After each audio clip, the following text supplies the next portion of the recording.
Today on Music City Trucks, we're taking our C10 custom cruiser one step closer to the ride it deserves. We're dialing down the noise with some sticky sound dampening, and we'll also bring comfort to every mile with a new heating and cooling system. Plus, give us the confidence to stop on a dime with a brand new manual brake setup. It's all about making this truck feel as good as it looks.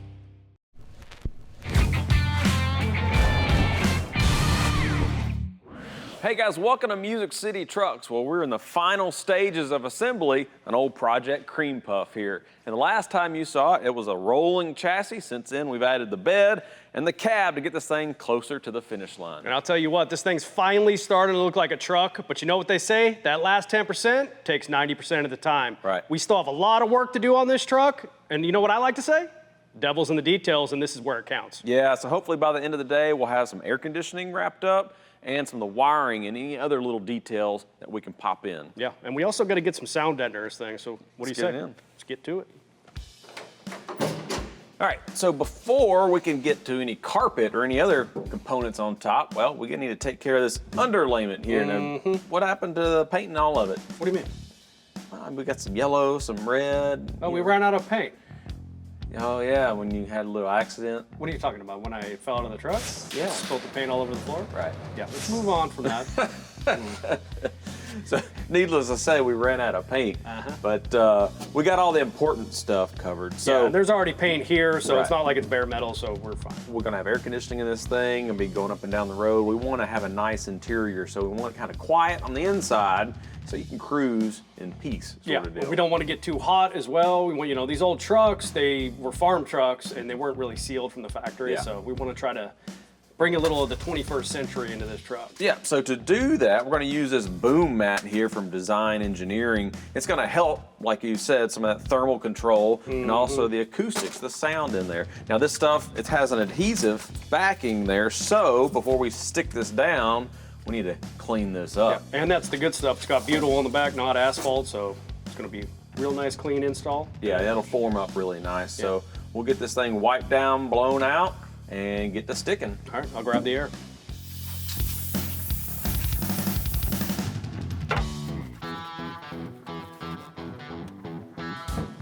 All right, get our mat installed here. Yep. Now, this stuff, you don't have to cover every square inch of the panel for it to work. No, you just kind of want to focus on the spots that you think are going to be the noisiest or, Yeah. you know, take the most heat from the bottom. Yeah, I think they say 25 to 50% coverage. It gives you the same effect there. Yeah. So, And it's also a good idea to wear some gloves. You know, at the end of it, you don't want to look like Edward Scissorhands' face on your hands. I hear you, but I'm going to do my best. All right. All right. To each their own. Yeah, I'm going to try to get this much done with one full piece before I just start trimming things out. Yeah. So pull this And I like back. to peel just a little bit of it. Yeah. You know, and then just while you're working it, go ahead and peel because this stuff is super sticky. Yeah, just gotta watch the edges there because that's metal. It will cut you. Pull that back a little bit. All right, that one down. You take your little roller here and really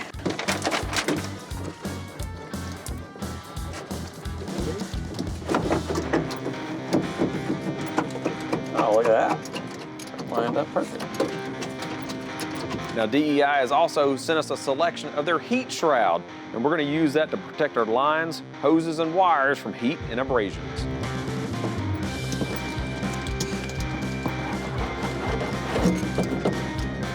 Now you could either do 25% coverage or 100% coverage like Anthony has done here. Either way, that's going to keep our cab quiet and comfortable heading down the road.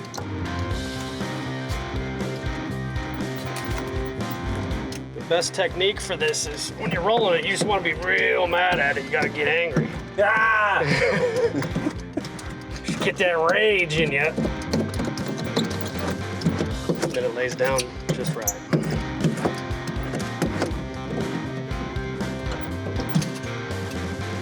All right, before we head to break, I want to talk about the brakes on the front of the truck. Now, we've showed you the big rotors and 6-piston calipers we got from EBC Brakes, and our hard line we installed up and down the frame rail, but you have to have some type of flexible line to connect the two. So most of your factory vehicles run a rubber style brake line, which is fine until you get into a hard braking event. They tend to swell, and that will reduce the brake pedal, giving you a softer brake pedal feel. That's no good when you want to stop the vehicle. So what you can do is upgrade those to a braided stainless steel one like this one from EBC Brakes. Now what that's going to do is when you hit the brakes really hard, they're not going to swell. They're going to keep the shape, and they're going to transfer that pressure all the way to the calipers, letting you stop the vehicle. Now, EBC takes these, they'll assemble them in-house, pressure test each one, and they're also DOT approved. So if you want to upgrade your ride, check out EBC and their brake lines. Coming up, we reveal a compact, customizable heating and cooling system that brings modern comfort to your classic ride. Now, our truck came from the factory with air conditioning, but the last time we had it out, it didn't work. And those factory systems underneath the hood were pretty ugly with all the hoses and wires all over the place. Also, there's been a lot of advancements to these systems over the years. So we're going to upgrade our heat and air conditioning with this kit from Old Air Products. Now, they've sent us everything we need to install this on our truck, all the way from the cooling fans at the radiator to the condenser and even these little trash guards underneath the cowl there.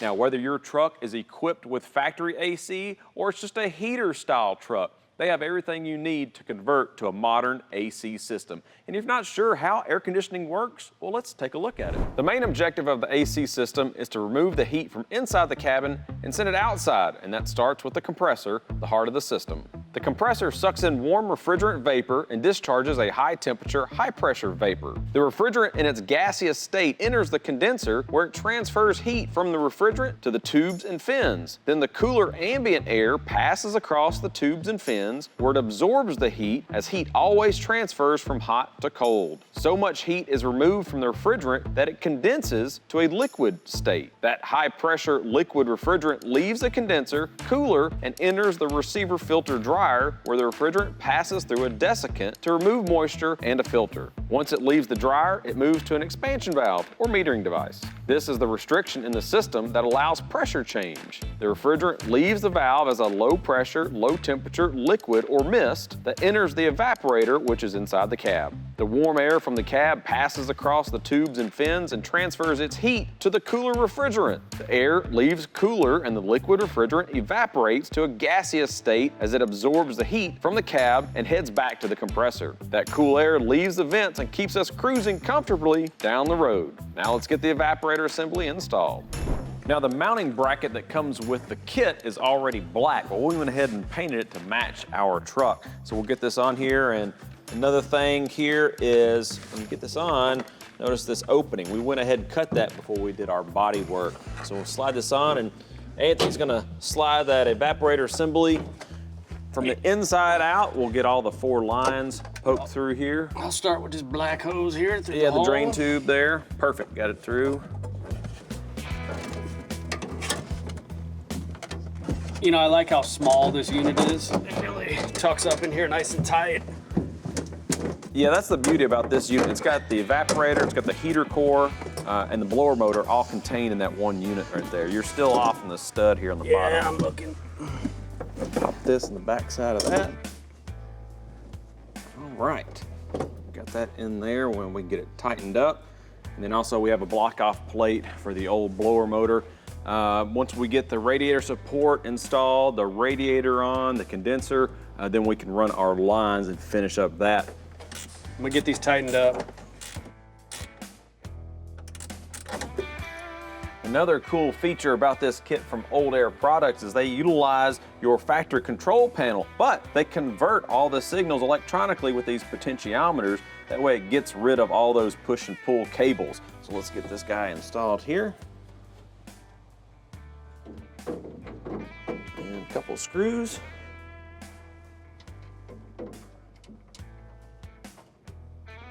All right. We boost our braking power and clean up that engine bay with a sleek new master cylinder that transforms both form and function. So now that we've added this Go Fast goodie on top of our 427, we got to make sure that the truck can stop. We also want to clean up the firewall a little bit, getting rid of that factory bulky power brake setup. So what we did is we hit up Summit Racing and they sent us over this Wilwood compact tandem master cylinder. Now this is a nice small package that features both the front and rear circuits all combined.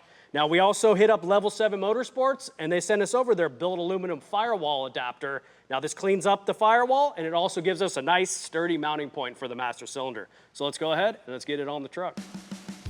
All right, so first up we'll get the master cylinder in. Now we're running the factory brake pedal along with the bracket, so it has a nice long stud on it. Next up we're going to go ahead and throw our Wilwood proportioning valve that we also got from Summit. Get it tightened up.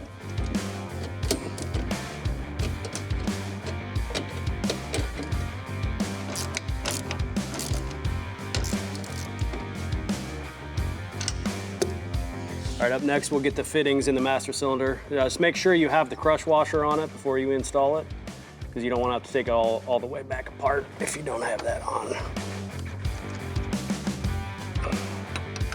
Now when you go to tighten the lines, it'll snug them up more. I'm just trying to get them started. It should be good. Now they give you two different lines here. One's a kind of an S-turn and then one's a 90. The S-turn goes towards the front.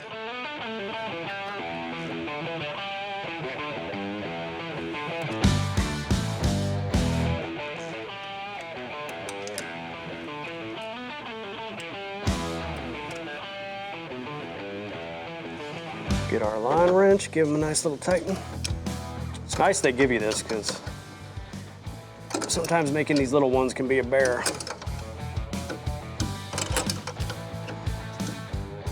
All right, so we got our lines all buttoned up. Master cylinder is mounted to the firewall. Now another cool feature here on this proportioning valve is this pressure sensor that Wilwood already has it mounted on. It gives you a place to hook up your brake lights or whatever else you're gonna need it for. All right, so that's all done. Let's move to the inside and we'll show you how to hook up your brake pedal to the master cylinder. All right, so now that we're back in the truck, we can go ahead and get the brake pedals actually working with the piston on the master cylinder. There's a couple things we have to pay attention to when converting a truck from power brakes to manual. And one of those is called the motion ratio of the pedal. And so what that is, it's a measurement from your pivot point at the top to the center of the pedal. And then it's going to be another measurement from the pivot point to the mounting location to where it's contacting the piston rod. You're going to take those two measurements, you're going to divide the long number by the short number, and that's going to give you your pedal ratio. We want to be about 6:1 to 7:1 for a manual brake truck. For power brakes, you want to be somewhere from 4:1 to 5:1. I've already drilled our hole, so I've already kind of done this, and we're about 6.2 to 1, which is going to be perfect for what we're trying to get accomplished with this. Now, there's one other thing you have to pay attention to with the master cylinder from Wilwood, and that stroke on that has to go to the end of the stroke, which is 1.1 inches. You have to get the full travel of it, so that way if you have one circuit go bad, you're still going to be able to get to the second circuit, and you're still going to have brakes in your truck. All right, so let's go ahead, and I'll show you how to get this mounted up. Now, with a little help from this Wilwood adapter kit, I'm going to go ahead and use a piece of this all thread along with this clevis. Since this is just a flat bar brake pedal, it makes it nice and simple. Get that in there just like so.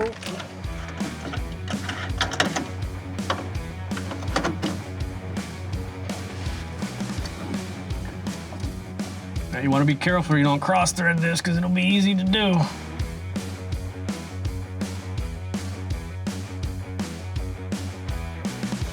All right, so now that what we touched base on earlier was this needs to have at least 1.1 inches of travel. Now you need to double check that, make sure you're getting that full travel. And then, but other than that, I mean, this thing's installed and it looks like it's good to go. Up next, a simple, reliable way to get electrical connections you can trust.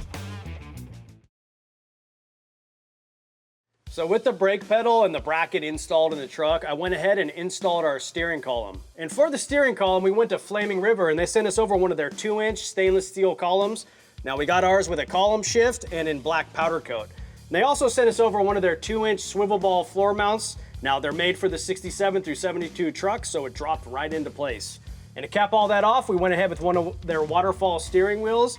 It's wrapped in premium Italian leather and it comes in a few different colors. The only thing I gotta do is get this thing connected from the rack to the column, and then get this thing wired up, and we'll be ready to rip.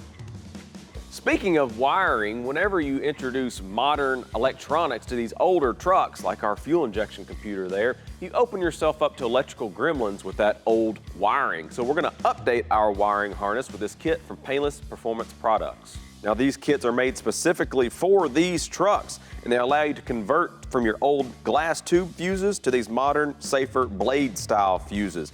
And they take all the guesswork out of this because each one of these wires is labeled as to where they go. So it really takes the guesswork out of it.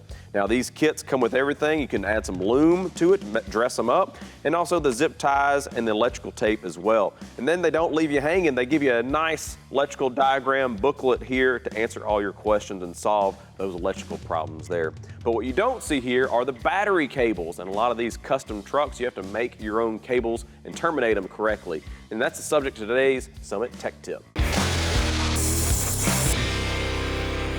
When it comes to crimping wires, it's critical that you get a solid crimp in order to make a safe, reliable electrical connection. And it's especially important on battery cables using the right tools. And these two tools you see in front of me, well, these are gonna do the job for you. And these both came from Summit Racing, and this one on my left here, this is a 7.5 ton hydraulic crimper. It's gonna do anything from 6 gauge all the way up to 4/0. And then over here on the right, we got a good hammer style crimper that's gonna do the same gauges. Let's go ahead, smash this down. Just like so. Now this already made, I mean, look at that crimp. That ain't too bad for a nice, relatively inexpensive tool. Now over here, this one's a little bit more in depth, but still pretty simple to do. So we'll go ahead, we'll loosen up the piston, come back, slide our lug in there, tighten the valve back up. Go ahead, start closing. Now you want to make sure that your wire is staying pressed against the lug during the whole operation. Now another good thing about these is that you can do these on the vehicle. All right, go ahead, get that till it stops. That should be good. Go ahead, loosen the valve. And then we got two different styles of crimps that both get the job done. Nice solid connection, and that's what we're looking for. If you like these tools, go over to Summit Racing and check them out. All right. Now you guys have seen this wheel and tire combination in the background for a while now, but we haven't really addressed it. For our tires, we're going with Continental's ExtremeContact Sport 02s, and up front, it's the 255/40 ZR20. Now we've used these tires on a lot of different projects here at PowerNation and had great success with this all-season tread. We have these sticky Continentals wrapped around a set of beautiful shot Fuel D concave wheels. Now we're running a 20x9 up front and a 20x12 out back to handle those big 335 tires. Now we're running their 3-point knockoff center caps. They have a few different options if you don't like those. Plus you can get these in basically any color you'd ever want on a set of wheels. And man, they really set this truck off. Yeah, I really like that deep dish package there in the back. It's really nice. But I mean, we've gotten a lot done today, but yeah, next time on Music City Truck, well, we hit the dyno, we hit the road, and we also finish up Project Cream Puff. you wanna grab a set of fenders? Yeah, You can't get them home?